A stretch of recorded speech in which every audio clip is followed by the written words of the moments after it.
Good morning, everybody. We're going to talk about the train-borne failure that David talked about now. Okay, the presentation is about, subject is interoperability, and we would like to show you and express you what is the status on those issues, and focus on one project, which is a cover line test track for interoperability that we are doing jointly with Thales in New York. So I will skip the summary, go directly to the descriptions. So by first the definition, what are we calling in signaling interoperability? The perfect interoperability means that on the line you have one train equipped with an onboard signaling from supplier A, another train supplied by having another signaling on board of a supplier B, and those two trains are running on the single track, where on the track side you have part of the track side is supplied by one supplier and the other section of the track is supplied by another supplier. That's the perfect definition of having CBTC interoperability between suppliers. A little bit of history before Jesus Christ, before CBTC appeared on the market. What was the history of interoperability? For sure, as you guessed, the interoperability was driven by the need to develop multi-sourcing and having multi-supplier in the market. Originally, there was a standard specification for ATP ATO was initiated in the US. It has driven the development by the US industry of the speed code technology, which is still running in the US, and you have today even several suppliers which are compatible together. Then in the years 1990, in Paris, driven by RATP. RATP is 13 lines. The lines were operated under ATP ATO, but those ATP ATO were based on analogical technology, and RATP took the lead and the initiative to specify and request from the industry to develop a digital technology ATP ATO based no more on fixed block, but on distance to go block. And this has led to the development of the SASM technology for RATP at first, and after it has been installed in different metros in the world, like Mexico. However, this interoperability development, which was a need for RATP because they wanted to revamp some of their lines, has been implemented in a Paris suburban line RR, where you can see trains from Alstom running with Siemens signaling. And recently in Hong Kong, where on Chenkono line, you can have an onboard from Alstom running on the track or Chenkono line provided by Siemens trackside, and vice versa. We have a Siemens train equipped with an onboard of Siemens running on Alstom lines. And so those interoperability between supplier and signaling from SASM, from the US, are effective and real, but always corresponding to the need of operators. Then there are the initiative of ATCS in the USA and Canada to try to develop and standardize, but it's more oriented mainline, so I will skip it. We discussed yesterday a lot about the RTMS ETCS, so I will skip it too, because we had a lot of discussion yesterday about convergence between CBTC and ATCS. Then there was, I should say, the UGTMS and Modurman in Europe. So this is a European initiative which brings together suppliers and operators in particular, and to elaborate a standard specification for the signaling, but not only the signaling, the system, the train control system as a whole. And for sure, like for RTMS, the elaboration of an agreed specification takes time. However, the networks, the operators cannot wait the specification to be ready to develop multi-sourcing strategy. That's why in Paris, RATP and I will come to New York later on, initiate for 5 lines a multi-sourcing strategy by asking suppliers to provide CBTC technology to revamp the 5 lines of Paris among the 13 which are existing today. So the RATP launched a tender to quote for suppliers, and then after has allocated some shares to each of the suppliers. So in few words, the contract placed with the RATP is concerning 5 lines, around 200 trains. 3 suppliers were selected, Ansaldo, Areva, and Siemens. And distribution has been given. Let's say 50% of the trains will be equipped by Siemens, the other 50% by Areva. And on the track side, it's shared between Siemens, depending on the lines, and with Ansaldo. This contract has been placed. The obligation of each contractor is to follow the same specification, the same agreed specification. And what we can say is that today, the line 3 with all trains has been revamped totally in CBTC, is running, carrying passengers, all trains are equipped, all track side. And you have on this line 3 an onboard from Siemens running with a track side from Ansaldo.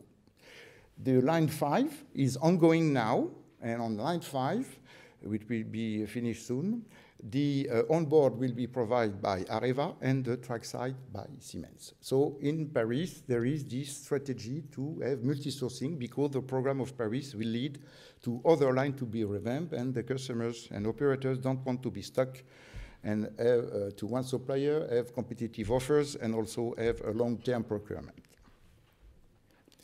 Then we can jump now in New York, upgrade. New York, again, the interoperability is needed by big operators who want to change the line. As you know, New York network is around 1,000 kilometers of lines.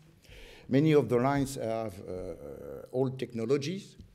They want, and they initiate a program for development and revamping, which will take 50 years to do that.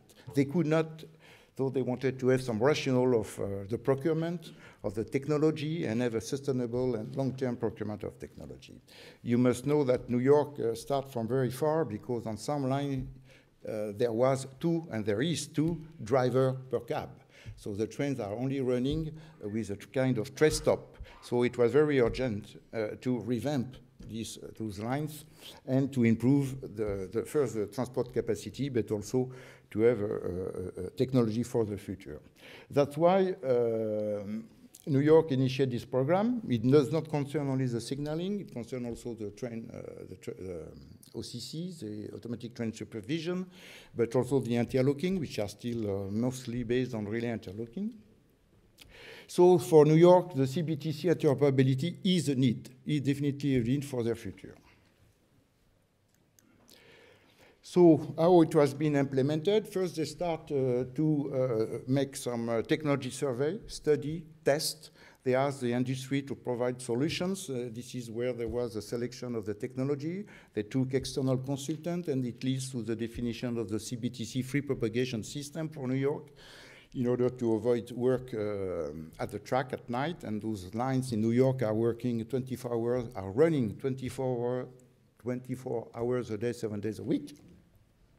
And then they selected Siemens to equip in CBTC based on the specification to become the standard, the Canarsie line, which is today in operation. It has been completely revamped to CBTC. It's running. It is in passenger service. And doing that, New York gave another contract to Thales to be the follower and to demonstrate that their system can be compatible with the Siemens system based on the standard specification of New York. The demonstration took place. However, it was a simple demonstration, and we could not say that it has reached an industrialization of the compatibility between the 2 systems. Then, after Canarsie line from Siemens, New York awarded another line to CBTC, on CBTC to be revamped, which is the Flushing line, undertaken by Thales, and taking part partially the standard specification. So now the next step, and the contract has been passed recently, is to bring together, following the two Canard C and Flushing, is to bring together the final definitive interoperability specification, but not only that, that the system interoperable is validated and is safe. So that's why New York passed a contract to Thales and Siemens to validate the interoperable systems on a test track. And they awarded to the consortium made of Thales and Siemens, jointly responsible, the integration, because as David said, what is important is the notion of system above all this. So what is the goal of this cover line? Definitively, it is to update, following Flushing and Canard C line, the specification of interoperability, of interfaces. It includes also the functional aspects. And it will be the Bible for the next 30 years to revamp all lines with this interoperable system made by Siemens and Thales.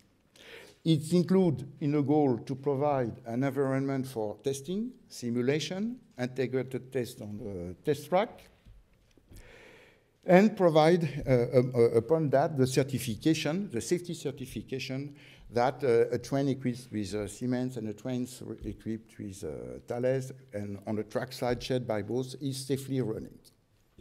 So for Gabriel, we go now in more detail of the contract of Culver Line.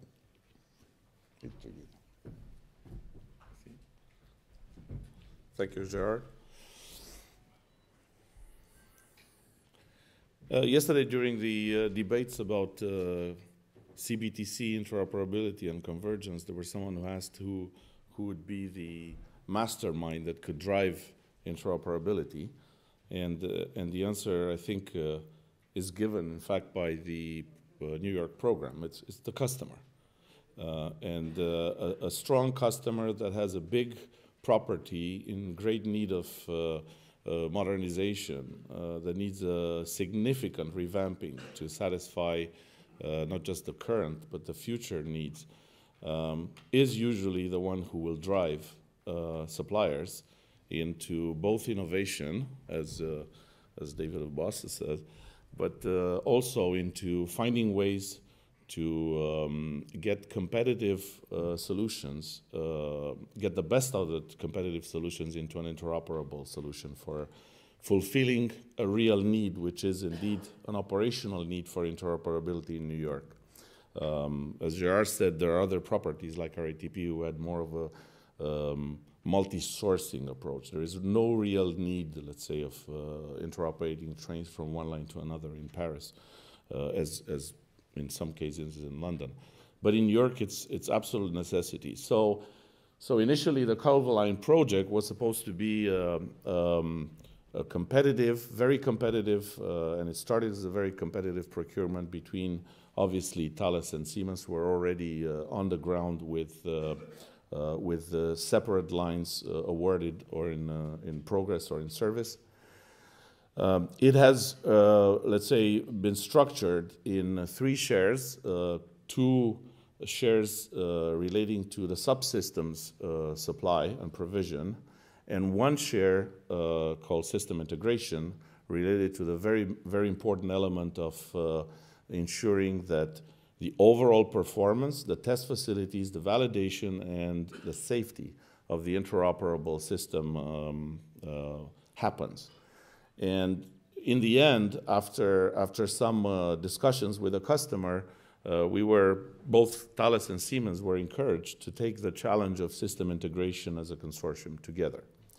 So again, it is the customer that, and the customer needs and vision that has driven 2 competitors like Thales and Siemens, everybody knows, to find a solution to the customer's problem. So I really, the message is the operators do play an important role in driving the supply industry.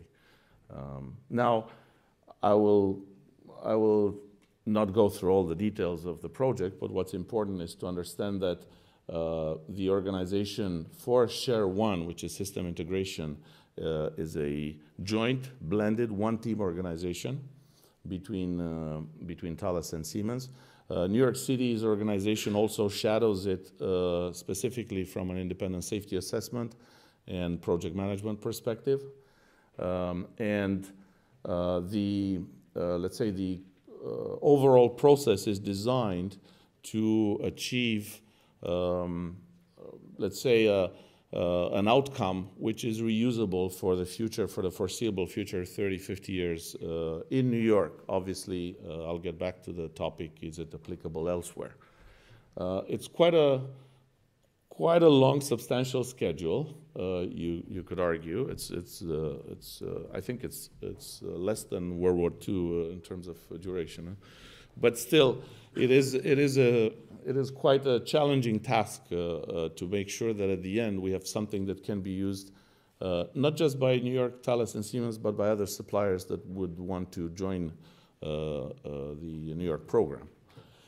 So, as you can see, it spans over almost 4 years, and we're right now in the middle of the system design phase. Hopefully next year we'll be able to tell you more, or maybe New York will be able to join this forum to tell you more about it. I'll give you just a very high-level overview of the allocation. Yes, there are some specific tasks allocated between the two suppliers for practical reasons. Yes, we do have a joint system design, system integration, and validation team, but certain elements have been allocated to one or the other supplier based also on the experiences that the Siemens had on the Canarsie line, and we started to have on the Flushing line. What's more important is that in terms of project management and system integration and interoperability spec, I2S is called in interoperability interface specification. I2S is called in New York, and it's the property of New York City, by the way. There's a lot of joint work that's been done to incorporate not just the original customer needs that were demonstrated in the first phases of the programs, but also the lessons learned from Canarsie and the new functionality that is needed and brought in by the Flushing line, which goes to next level of operational scenario complexity. Siemens, I mentioned, supplies zone controllers and cardboard controllers according to the specifications and experience on Canarsie. Thales, pretty much the same. Slightly different technology, obviously, in terms of platforms, but in terms of functionality, interoperable. And this is how we actually achieve this objective of having trains equipped with one of each other's onboard equipment running on one of each other's wayside. Very important is the integrated test facility, and this is a big part of the Culver program. And it, again, drives back to the comments that London Underground and other operators have had lately. This integrated test facility is called in New York, so it's not just a simple simulator. It is a really full, configurable, integrated test facility capable of simulating the environment not just of the Culver line, but also Canarsie and Flushing, obviously, because it comes from those other projects, but also future lines as well. So the ambition here is to have a physical, practical test bench that can be used in the future with adding additional elements in the simulation environment for future lines, which will be equipped, obviously, and we hope by Siemens and Thales, but also by other suppliers. Just a quick image of how it looks like, and the supply split between Thales and Siemens. Again, I'm not going to go into detail. The issue is that the objective here is to have a platform that will prove in practice an offline the interoperability and its, let's say, good integration and operational deployment before we hit the test line and before we hit the revenue service line, obviously. I mentioned already there's a allocation of system engineering management between Siemens and Thales. Siemens mostly on the design review and Thales mostly on the requirements management. And in terms of interoperability spec, I2S documents, there's also a very clear allocation and cross-review between the two companies. Ultimately, I have to emphasize the I2S is a specification which is the property of New York City, New York City Transit, and will be used and will be evolved going forward by New York City Transit with support from consultants and supplier, but it's let's say neutral, supplier neutral specification from that perspective. Now, what are the next steps? Next steps, of course, relate first to the next potential projects in New York, and those are Queens Boulevard and 8th and 6th Avenue lines. We're now starting with projects on lines that will be really interoperable. Will be Culver and Flushing and Canarsie lines.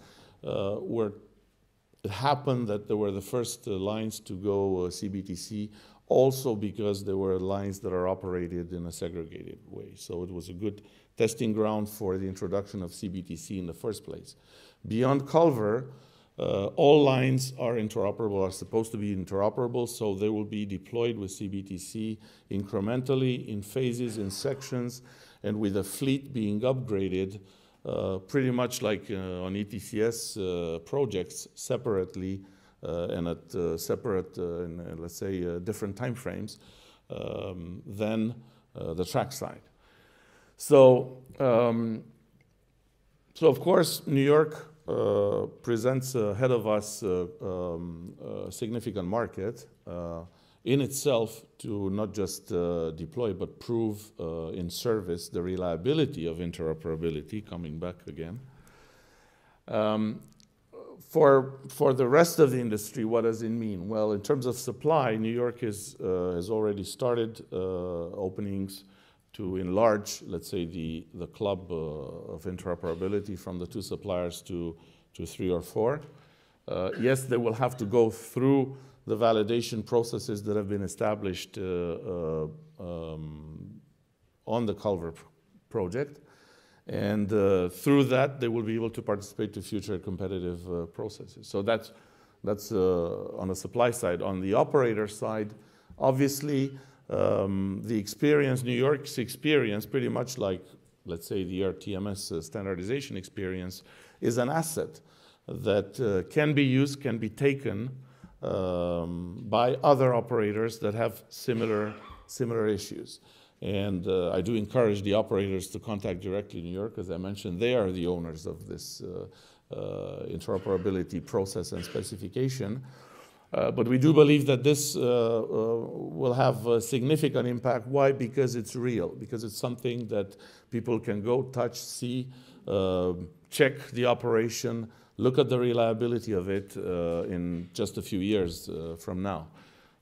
So it's very possible that, let's say, at the global level, we will see other operators following this standard, which has the potential to be probably a CBTC interoperability standard of the future. So, of course, we had the, let's say, we have to thank the customer that has pushed us into this in the end. New York is not present here, but I hope they will be able to come back next year and tell you more about the success of this program and the opportunities that the industry has ahead of it by using these achievements. Thank you very much.